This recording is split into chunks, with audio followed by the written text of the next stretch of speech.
الزاكي: نعرف نقاط قوة المغرب جيدا والنيجر ستدافع عن حظوظها.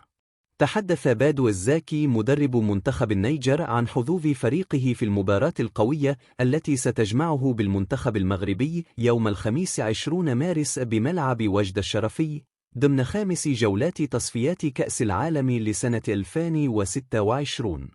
وأوضح الزاكي في تصريحات صحفية أنه يعرف جيدا نقاط قوة المنتخب المغربي، مشيرا أنه يتوفر على عناصر عالمية تنشط في أعتاد الأندية العالمية، الأمر الذي سيصعب المباراة على منتخب النيجر لسيما وأنه سيضطر لاستضافة المغرب خارج معقله ملعب الجنرال سيني كونيتشي بنيامي.